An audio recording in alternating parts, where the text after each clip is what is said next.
ഞാനിപ്പം east tower കാണാൻ പോവാണ്.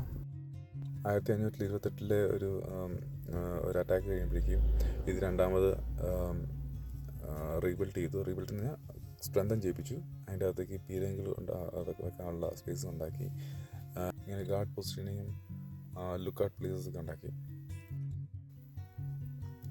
ഇത് ആ പീരങ്കികളുടെ ഒരു മോഡലാണ്.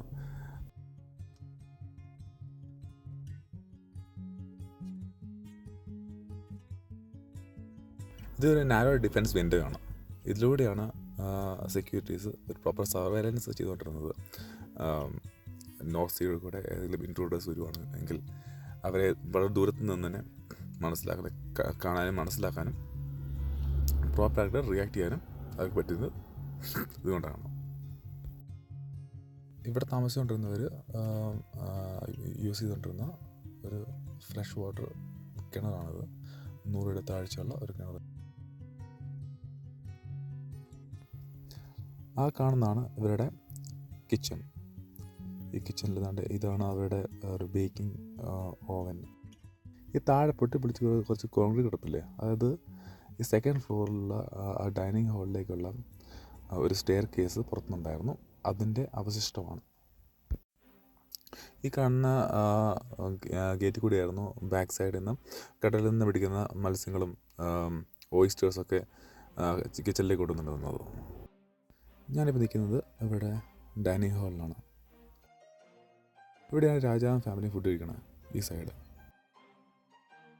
ഇവിടെ നിന്നായിരുന്നു കിച്ചണിൽ നിന്നുള്ള ഭക്ഷണ സാധനങ്ങൾ ഡൈനിങ് ഹാളിലേക്ക് കൊണ്ടുവരുന്നത്.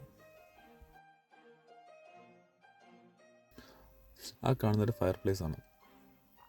അത് രാജാവിനുള്ള.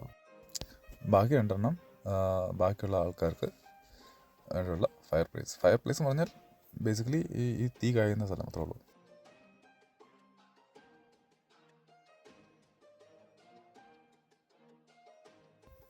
ഇത് സെക്കൻഡ് ഫ്ലോറിൽ നിന്നുള്ള ഡൈനിങ് ഹാളിൽ നിന്നുള്ള ഒരു വ്യൂ ആണ്. ഇതായിരുന്നു ഡൈനിങ് ഹാള്.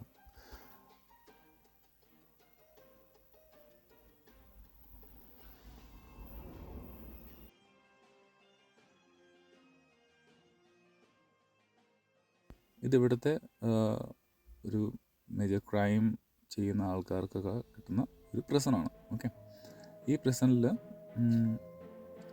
കംപ്ലീറ്റ് ഡാർക്ക്നെസ് ആയിരിക്കും. There's no lights.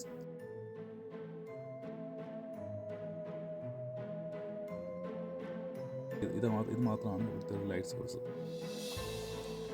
ഇത് ആക്ച്വലി വെച്ചിരിക്കുന്നത് രാജാവിന് വിധി പറയാൻ വേണ്ടിയാണ്. നമ്മൾ കയറി പോകുന്നത് ഇവിടുത്തെ ടോയ്ലറ്റിലേക്കാണ്. ഇതാണ് അവിടെ മിഡിൽ പേരിലുള്ള ടോയ്ലറ്റ്, പ്രിസണേഴ്സിനുള്ള ടോയ്ലറ്റ്. ഇതായിരുന്നു അവർക്കൊരു ഒരു ലക്ഷറി. കാരണം വെട്ടം കാണാൻ പറ്റുന്ന ഒരേ ഒരു ഓപ്ഷൻ ഇതായിരുന്നു. ഇത് വളരെ ബ്രോഡായിട്ടുള്ളൊരു സെറ്റപ്പാണ്. ഈവൻ നടപ്പാതയാണെങ്കിലും ഹൈറ്റ് ആണെങ്കിലും വളരെ ബ്രോഡാണ്. നമുക്ക് ഹാർഡ്ലി നടക്കാൻ പറ്റുമെന്ന് മാത്രമേ ഉള്ളൂ.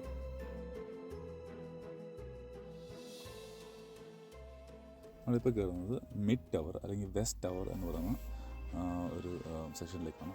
നമ്മൾ പുറത്തുനിന്ന് കാണുമ്പം 2ാമത്തെ ടവർ. ഇവിടെയായിരുന്നു ഇപ്പോൾ ഡിഫെൻസസൊക്കെ അവരുടെ ഫാമിലിയായിട്ട് താമസിക്കുന്നത്. വളരെ നാരോ ആയിട്ടുള്ള സ്റ്റെപ്പാണ്. അത് കയറാൻ വേണ്ടി കുറച്ച് ബുദ്ധിമുട്ടാണ്. അതുകൊണ്ടാണ് ഒരു റോപ്പ് എല്ലായിടത്തും വെച്ചിട്ടുണ്ട് പിടിച്ച് കയറാൻ വേണ്ടി. ഇതാണ് അവരുടെ റൂം.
നമ്മളതിന് അടുത്തതായി ഡഗ്ലസ് ടവറിലേക്കാണ് കയറാൻ പോകുന്നത്. ഡഗ്ലസ് ടവർ അല്ലെങ്കിൽ നോബിൾസ് ടവർ, അല്ലെങ്കിൽ എന്താ പറയുക, ഇവിടെയാണ് ഈ പറഞ്ഞ ഡഗ്ലസിൻ്റെ ഫാമിലിയും ഒക്കെ താമസിക്കുന്നത്.